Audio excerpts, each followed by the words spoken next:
Hey Freunde und herzlich willkommen zu einem neuen Video. Es gibt einen fetten Gameplay-Leak zu Assassin's Creed Codename Jade. Gameplay-Sachen werden wir dort natürlich sehen. Die Story, da gibt es auch ein paar Infos zu. Alles weitere erfahrt ihr heute in diesem Video.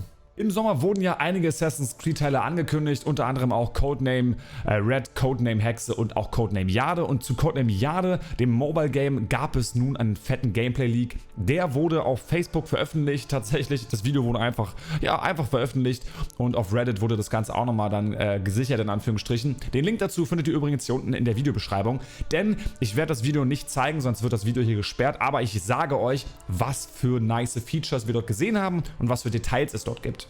Deswegen geht hier eine kleine Spoilerwarnung an euch raus, wenn ihr dazu nichts sehen wollt.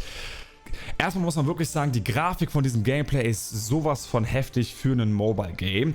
Der gute Stefan, aka Fragnat, hat da einen guten Vergleich gezogen, dass das Ganze wirklich so aussieht wie Odyssey. Und das müsst ihr euch wirklich mal vorstellen, ein Mobile Game, was so aussieht wie Odyssey, ist auf jeden Fall heftig. Da frage ich mich wirklich, welches Handy kann das dann alles schon abspielen?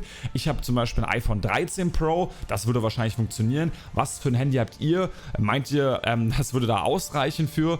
Ich weiß es nämlich nicht. Allerdings sind wir in diesem Gameplay auf der chinesischen Mauer. Die Region, wo wir sind, heißt ja Beyond the Great Wall, also eigentlich hinter der großen Mauer. Und die Figur, die wir dort spielen, heißt Yuzi. Und wir sind auch ein Mentor, denn wir sehen im letzten Teil des Gameplays sogar eine Cutscene. Das gibt es auch in diesem Mobile Game. Das finde ich schon krass. Heftig einfach von der Performance.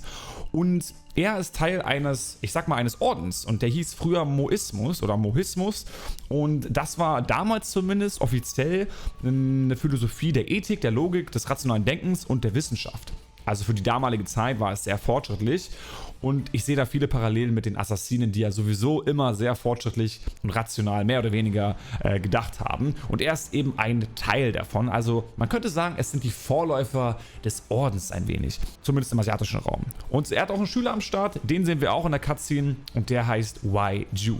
Und die Aufgabe, die wir in diesem Gameplay haben, ist es, eine Quest zu machen natürlich, und zwar müssen wir das Dorf Yongning beschützen, ganz easy eigentlich, das liegt direkt an der Mauer und die Gegner sind die Zhongnu Raider und das Interessante ist, wir wissen also jetzt auch im Grunde, wo das Game spielen wird, natürlich an der chinesischen Mauer, aber es geht wahrscheinlich um einen Kampf zwischen diesem Zhongnu-Volk, das sind Reiternomaden gewesen, quasi die Vorgänger der Mongolen und die ersten Dokumentationen von diesem Volk kamen aus dem Jahr 215 vor Christus.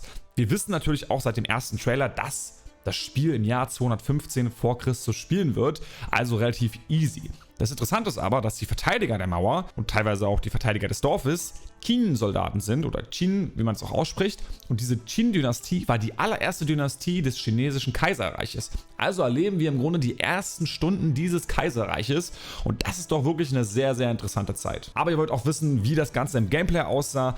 Die Steuerung kann mit 2 Fingern gemacht werden, das ist ganz easy. Links für die Laufrichtung logischerweise. Man kann aber auch anscheinend auf Autorun stellen, dass man den linken Bereich gar nicht mehr nutzen muss. Und den rechten Bereich nutzt man eben für Angriffe auf einer Taste, für Überquerungen von Hindernissen, für Attentate, aber auch für Interaktionen, wie zum Beispiel mit einer Seilrutsche. Das haben wir dort nämlich auch gesehen. Im Kampf kann man dann durch leichtes Tappen auf dem Display einen leichten Angriff durchführen und durch Drücken oder Halten der Angriffstaste führt man halt einen schweren Angriff aus. Das ist im Grunde das, was wir vom Gameplay gesehen haben. Wir wissen auch, dass es so etwas Ähnliches gibt, zumindest haben wir das Ganze gesehen, wie Ubisoft Connect. Also man hat ein Menü, wo man anscheinend Neuigkeiten einholen kann und auch mit der Community sich austauschen kann.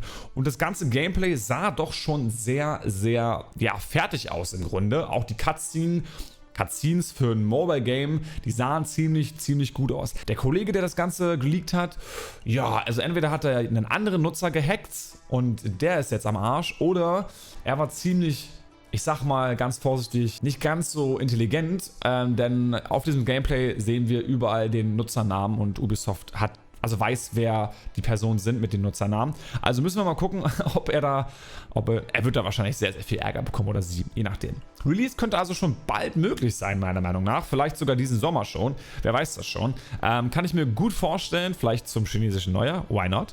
Aber das wäre schon sehr, sehr random und zu früh. Wann meint ihr, wird dieses Spiel rauskommen?